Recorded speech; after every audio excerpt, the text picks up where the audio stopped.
শ্বাস না ফেলা জন্ম করা মানুষটা যদি আমার শাশুড়ি হয়, কিংবা বাসনা হয়ে সে যদি আমার বাসুর হয়, কোনো কিছু না দিয়ে সে যদি আমার দেবর হয়, কিংবা যে নিঃশ্বাস ফিরিয়ে না দিতে পারে, শ্বাস ফিরিয়ে না দিতে পারে সে যদি স্বামী হয়, কিংবা সুন্দর না হয়ে সে যদি আমার শ্বশুর হয়, এখানেই শেষ নয়, আরো আছে। জীবনে কোনো কিছু আনন্দ না দিতে পারা মেয়েটা যদি ননদ হয়, কিংবা না ভেবে আমাকে যদি দু চারটা কথা শুনিয়ে দেয় সে যদি ভাবি হয়, তাহলে আমি জীবনে সংসারে সুখ না দিয়েও রমণী কেন হতে পারবো না শুনি?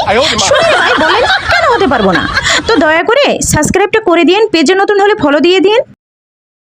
শ্বাস না ফেলা জন্ম করা মানুষটা যদি আমার শাশুড়ি হয়, কিংবা বাসনা হয়ে সে যদি আমার বাসুর হয়, কোনো কিছু না দিয়ে সে যদি আমার দেবর হয়, কিংবা যে নিঃশ্বাস ফিরিয়ে না দিতে পারে, শ্বাস ফিরিয়ে না দিতে পারে সে যদি স্বামী হয়, কিংবা সুন্দর না হয়ে সে যদি আমার শ্বশুর হয়, এখানেই শেষ নয়, আরো আছে। জীবনে কোনো কিছু আনন্দ না দিতে পারা মেয়েটা যদি ননদ হয়, কিংবা না ভেবে আমাকে যদি দু চারটা কথা শুনিয়ে দেয় সে যদি ভাবি হয়, তাহলে আমি জীবনে সংসারে সুখ না দিয়েও রমণী কেন হতে পারবো না শুনি?